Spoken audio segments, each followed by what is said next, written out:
Hi everyone, welcome to BJ vlogs. இன்னைக்கு நம்ம ஒரு சூப்பரா ஒரு டிஷ் சமைக்க போறோம். போபா டீ தான் செய்ய போறோம். அதுவும் சாதாரண போபா டீ இல்ல, மேங்கோ போபா டீ செய்ய போறோம். வாங்க எப்படி செய்யறதுன்னு பார்க்கலாம். புளிப்பில்லாத 2 மாம்பழத்தை வெட்டி வச்சிருக்கேன். இதை நம்ம மிக்ஸி ஜார்ல ஆட் பண்ணிக்கலாம். இதில் ரொம்பவே கம்மியாக தண்ணியும் ஆட் பண்ணிக்கிறேன். இப்போ நம்ம அரைச்ச மேங்கோல ஹாஃப் மட்டும் நான் எடுத்திருக்கேன். அதில் கொஞ்சமாக தண்ணி சேர்த்துக்கிறேன். இப்போ அடுப்பை ஆன் பண்ணிவிட்டு இதை நல்லா மிக்ஸ் பண்ணி இது கொஞ்சம் ஒரு கொதி வரணும். இப்போ இந்த மேங்கோ பேஸ்ட் கொதிக்க ஆரம்பிச்சிட்டு இப்போ அதை நம்ம நல்லா சிம்மில் வச்சுட்டு ஃபஸ்ட்டு ஒரு 1.5 ஸ்பூன் இது கப்பக்கிழங்கு மாவு அதை நல்லா இதில் மிக்ஸ் பண்ணி கட்டி இல்லாமல் ப்ரெஸ் பண்ணணும்.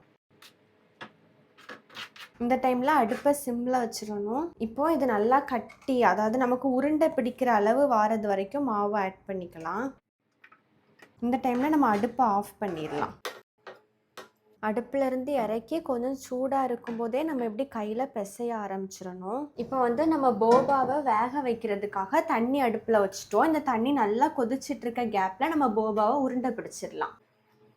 இப்போ நம்ம இந்த பால்ஸ் எல்லாம் அழகாக குட்டி குட்டியாக உருட்டிட்டோம். இப்போ கொதிச்சிட்டு இருக்க தண்ணியை நல்லா இந்த மாதிரி ரோல் பண்ணி விடணும். தண்ணி நல்லா கொதிக்கணும். ஏன்னா இந்த போபா இல்லைன்னா கீழே போய் ஒட்டிக்கும் சட்டியோட.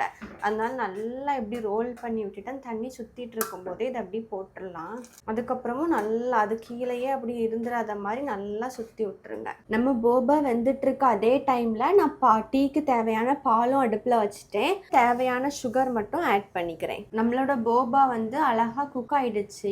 இது எப்படி கண்டுபிடிக்கணும்னா இப்படி எடுத்து பார்த்தா ஒரு மாதிரி மேல டிரான்ஸ்பரண்ட் லேயர் தெரியும். இந்த டைம்ல நம்ம இதை ஆஃப் பண்ணிட்டு இதை வெளியே எடுக்க கூடாது, அப்படியே அதை ஆற விட்டுறலாம். ஒரு 10-15 நிமிஷம் அது அப்படியே இருக்கட்டும். இப்போ பவுல்ல கொஞ்சமா ஹனி சேர்த்துக்கிறேன். இப்போ நல்லா குக்கான போபாவை தண்ணி இல்லாம எடுத்து உள்ள போட்டுடலாம். 10 மினிட்ஸ் இந்த ஹனில ஊறட்டும். நம்ம காய்ச்ச பால் நல்லா ஆறிட்டு இதுல நம்ம அரைச்ச மேங்கோல கொஞ்சம் மீதி வச்சிருந்தோம்ல அதை சேர்த்துடலாம். இப்போ நல்லா மிக்ஸ் பண்ணிக்கணும். இப்போ நம்மளோட போபா டீயை அசம்பிள் பண்ணிடலாம். அதுக்கு ஃபர்ஸ்ட் போபா, ஒரு 2 ஐஸ் கியூப், அதுக்கு மேலே நம்மளோட மேங்கோ மில்க்.